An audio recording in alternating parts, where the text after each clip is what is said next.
కన్యవారికి గనక చూసుకున్నట్లయితే మీ యొక్క రాస్యాధిపతి అయినటువంటి బుధుడు లాభంలో ఉంటూ మళ్ళీ వక్రించుకుంటూ దశమంలో ఉండే రవితో కలుస్తున్నాడు, వృత్తి స్థానంలో కలుస్తున్నాడు, గుర్తుపెట్టుకోండి.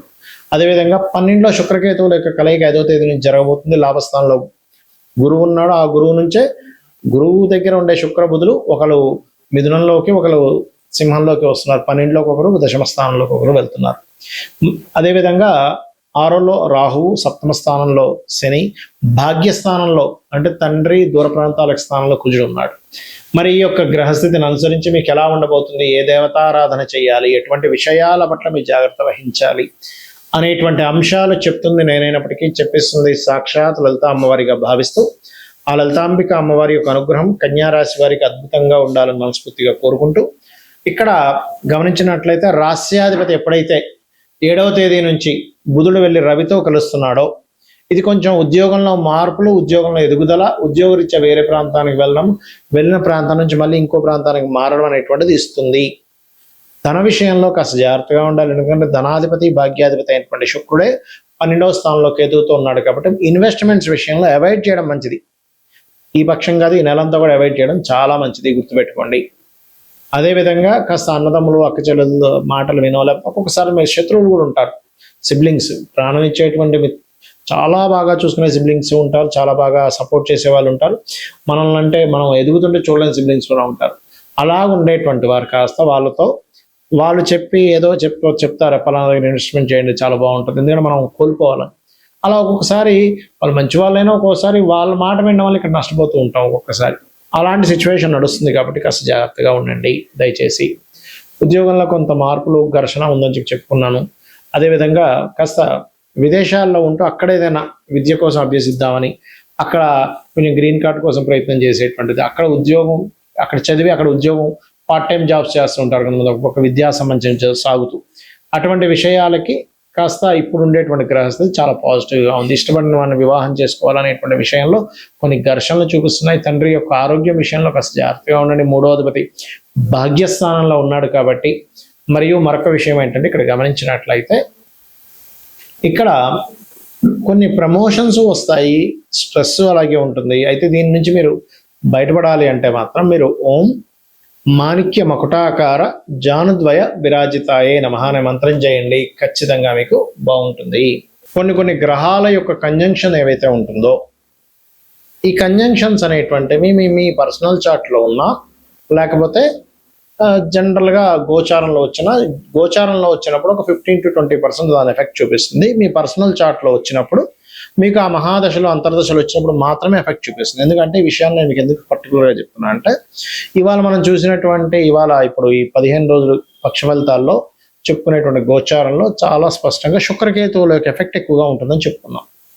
సో ఈ శుక్రకేతువుల యొక్క ప్రభావం ప్రతి ఒక్కరి జాతకంలో మీకు అది కంపల్సరీ బ్యాడ్ ఎఫెక్ట్ ఇస్తుందా, మంచి ఎఫెక్ట్ కూడా ఇస్తుందా అనేటువంటిది ఒక సిస్టమ్ ఉంది. అదేమిటి అంటే శుక్రుడు ధనము, శుక్రుడు స్త్రీ, శుక్రుడు వివాహము, శుక్రుడు వాహనాలు, గృహాలు, లగ్జరీ లైఫ్.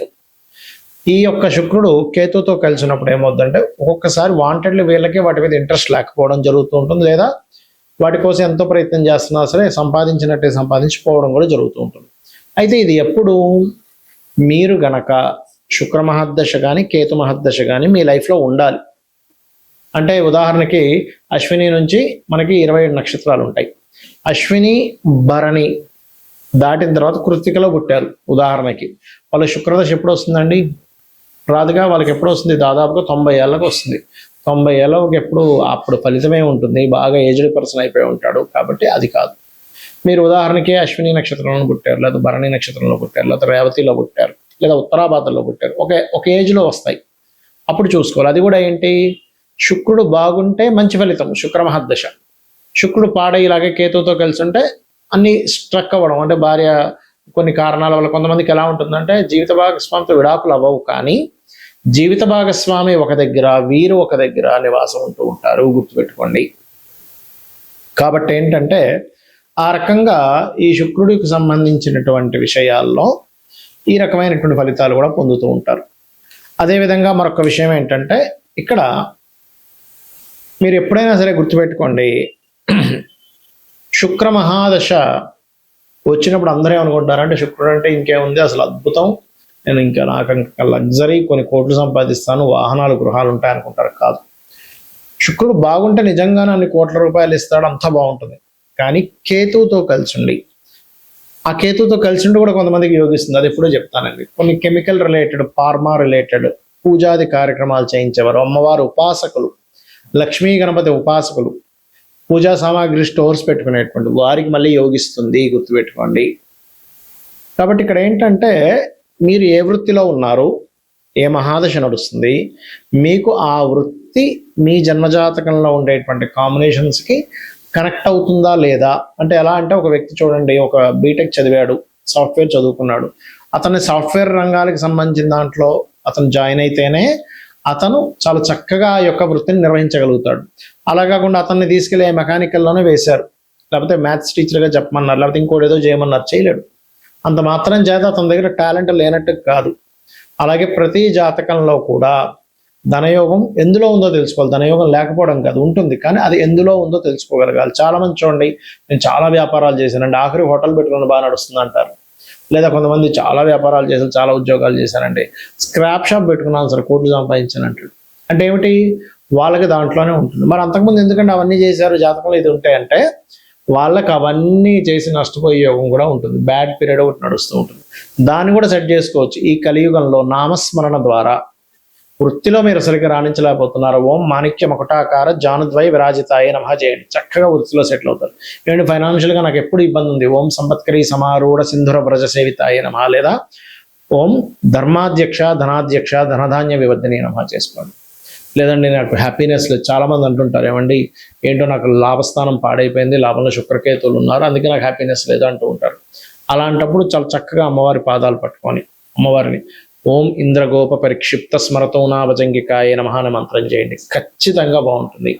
ఈ రకంగా ఏంటంటే ఇది కలియుగం కాబట్టి కలిలో నామస్మరణ ద్వారా మనం తరించవచ్చు, పెద్దగా ఏమి టెన్షన్ పడాల్సిన అవసరం లేదు. దాన్ని యాక్సెప్ట్ చేయగలగాలి. పూర్వజన్మలో చేసిన కర్మ వల్ల ఈ యొక్క గ్రహస్థితి ఏర్పడింది కాబట్టి నేను దీన్ని ఈ రకంగా నేను మార్చుకోగలగాలని ఒక నామస్మరణ మీ యొక్క జీవితాన్ని ఖచ్చితంగా మారుస్తుంది, గుర్తుపెట్టుకోండి.